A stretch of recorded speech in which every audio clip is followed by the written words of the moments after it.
Bom dia, Espírito Santo, és bem-vindo aqui. Gente, hoje eu quero compartilhar uma história com vocês que confesso que me chama muita atenção. Às vezes, em determinados momentos, as pessoas podem ser confundidas como bobos, né? Como inocentes, incompreensivas. Assim, quando a pessoa faz uma coisa e todo mundo fala, nossa, mas você é um bobo, por que você está fazendo isso? E confesso que lendo a história do profeta Oséias, em alguns momentos isso me passou pela cabeça, sabe? Mas aí ao ler este livro, o Senhor, ele me mostrou algumas coisas e eu quero compartilhar isso com vocês. Foi muito transformador para mim. Eu falo que quando nós lemos, quando nós vamos ler a palavra de Deus para trazer para você, para te contar, primeiro aquela palavra, ela confronta a gente. Ela mostra, ela revela algumas coisas que às vezes a gente não percebe. Mas quando a gente lê a palavra e a gente convida o Espírito Santo para ministrar aquilo ao nosso coração, ele nos revela, né? Eu sempre falo assim, quando eu vou ler a palavra, eu falo, Espírito Santo, eu não estava lá, mas você estava, então me revele os detalhes, né? Porque o Senhor, ele é soberano. E ele está desde o princípio, desde a fundação da terra. Então, tudo isso que passou, tudo que foi escrito nesse livro, ele estava lá, estava presente. Assim como ele está presente agora aqui, nesse nosso bate-papo, nessa revelação da palavra que eu quero passar para vocês. Então, vamos falar hoje do profeta Oséias. Oséias 1, versículo 1. Palavra do Senhor que veio a Oséias, filho de Berriel, durante os reinados de Uzias, Jotão, Acás e Ezequias, reis de Judá, e de Jeroboão, filho de Josias, reis de Israel. Quando o Senhor começou a falar por meio de Oséias, disse-lhe, vá, tome uma mulher adúltera e filhos da infidelidade, porque a nação é culpada do mais vergonhoso adultério por afastar-se do Senhor. Por isso ele se casou com Gomer, filha de Diblaim. Ela engravidou e lhe deu um filho. O Senhor, quando ele tirou o povo do Egito, quando ele caminhou com esse povo pelo deserto, em direção à terra prometida, ele deu a Moisés os 10 mandamentos, né? E um dos mandamentos fundamentais que o Senhor fala é, não adorarás outro Deus além de mim. Eu sou um Deus único. Então, sempre isso foi uma promessa, uma aliança que o Senhor fez. Olha, eu vou cuidar de você, eu vou guardar você, eu vou te sustentar. Eu vou fazer brotar água da rocha, eu vou abrir o mar para você passar. Só que você tem que ter uma coisa no seu coração. Eu sou o seu Deus, eu sou um Deus único. Eu não divido a minha glória com ninguém. Então foi ali, Deus fez uma aliança com aquele povo. Eu vou cuidar de você, mas você tem que me prestar respeito. Você tem que saber que eu sou Deus. Mas o povo, o que ele começou a fazer? Ele começou a fazer deuses de prata, deuses de ouro. Ele começou a adorar imagens. E isso entristeceu o coração do Senhor. O Senhor falou, poxa, nós temos uma aliança.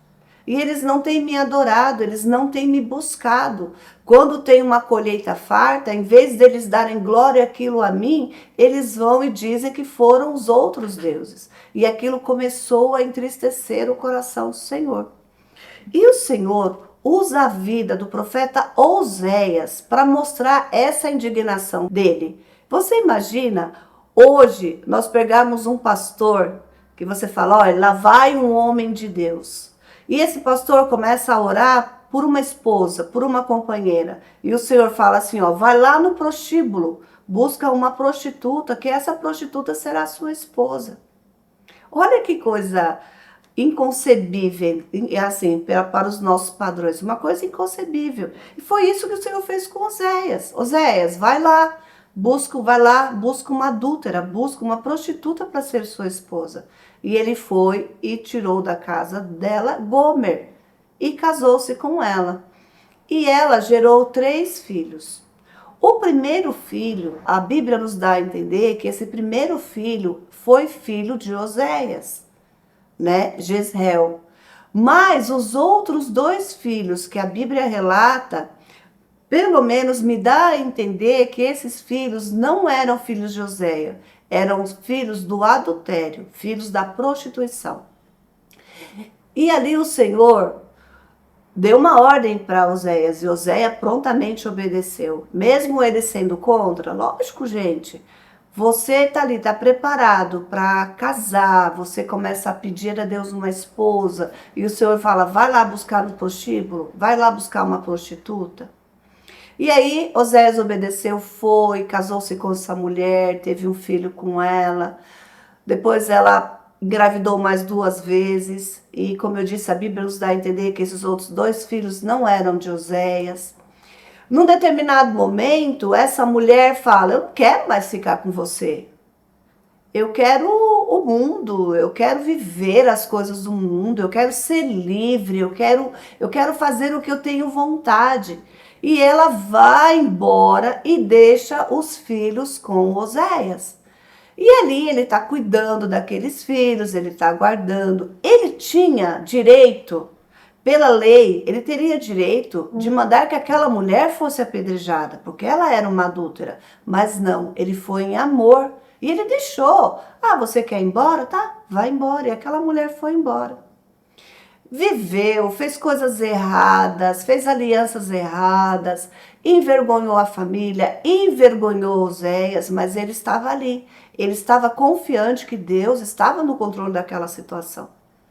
Em Oséias, no capítulo 3, o Senhor fala, o Senhor fala para Oséias, vá lá buscar a sua mulher, porque ela está arrependida, ela quer voltar. Só que ela tinha assumido algumas dívidas. E olha, ele vai lá, ele paga as dívidas dela e ele traz ela de volta. E aí ele fala para ela assim, ó, lá em Oséias 3.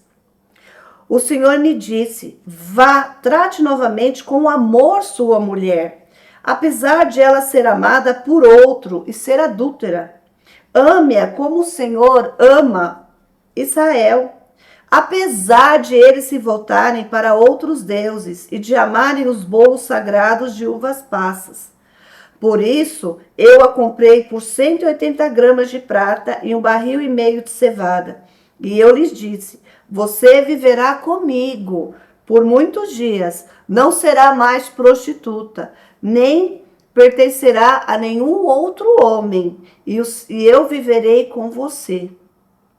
E ali ele vai, restitui aquela mulher, traz ela de volta para casa, paga um preço por ela e fala para ela, olha, eu fui, eu te busquei, eu vou te tratar, eu vou te amar, eu vou cuidar de você.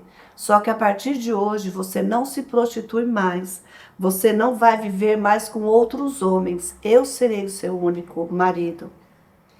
E essa história, ela me faz lembrar de Jesus Cristo. É como se aqui o Senhor tivesse meio que contando uma parábola. Eu vejo Oséias como Jesus. Quando Jesus veio ao mundo, quando o Senhor, lá em João 3, ele fala assim, ó, porque Deus amou o mundo de tal maneira que deu seu Filho unigênito, para que todo aquele que nele crer não pereça, mas tenha a vida eterna. Porque Deus enviou o seu Filho ao mundo não para condenar o mundo, mas para que este fosse salvo por meio dele. Então aqui, Oséias, ele foi o resgatador de Gomer. E Jesus é o meu resgatador e o seu resgatador. E às vezes, assim, por uma metáfora, vamos nos colocar no lugar desta mulher. Vamos nos colocar no lugar de Gomer. Será que a gente, quando olha a história dela, a gente fala, ah, é uma adulta, é uma prostituta? Mas será que a gente, em alguns momentos da nossa vida, a gente não age como Gomer agiu com Oséias? A gente não age com Deus?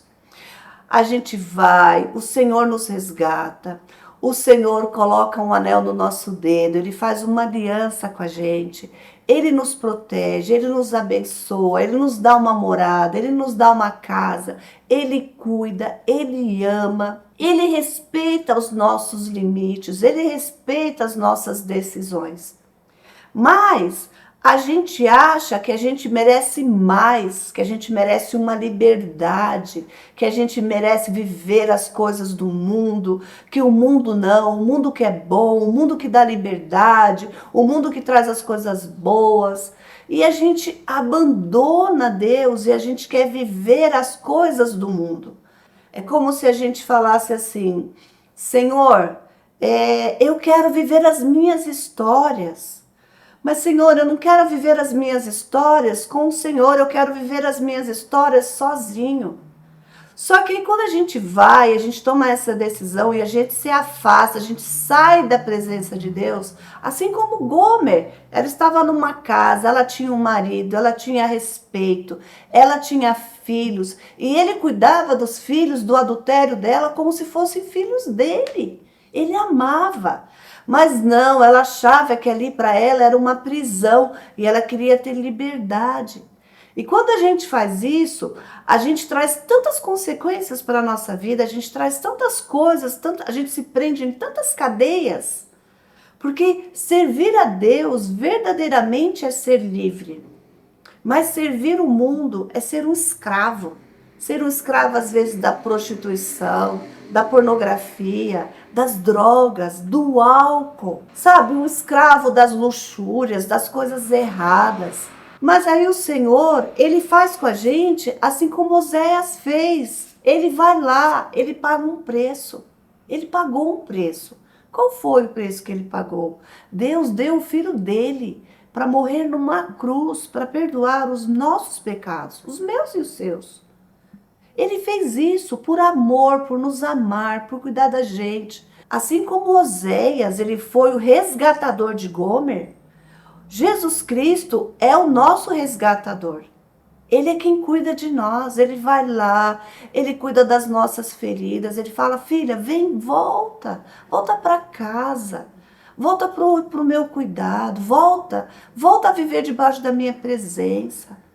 Eu já te disse, eu sou um Deus todo-poderoso, eu posso fazer qualquer coisa. Agora você prefere se afastar de mim e viver de migalhas. Eu tô te dando. Eu acho que Deus olhando pra gente lá do céu, ele fala: meu Deus, Pai, olha isso. Jesus Cristo falando com Deus: Jesus, Pai querido, olha, Pai. Ela tem um banquete, ele tem um banquete, mas não, ele quer viver de migalhas. Será que as pessoas, será que eles não têm percebido, Pai, que é na tua presença que tem o melhor, que tem o sobrenatural, que tem o cuidado? E ali aquele povo, aqui Oséias, está sendo usado por Deus para mostrar para aquele povo que eles são como prostitutos, porque o Senhor fala para ele: olha, eu sou o Deus único, eu sou o Deus verdadeiro. Eu sou Deus, mas não aquele povo que quer se prostituir com vários deuses, com coisas. E às vezes a gente faz isso, você pode falar: mas hoje eu não estou idolatrando lá Balaal, eu não estou idolatrando aqueles deuses de madeira, eu não fiz um bezerro de ouro. Mas a gente idolatra a nossa casa, a gente idolatra o carro que a gente tem, a gente idolatra o nosso emprego.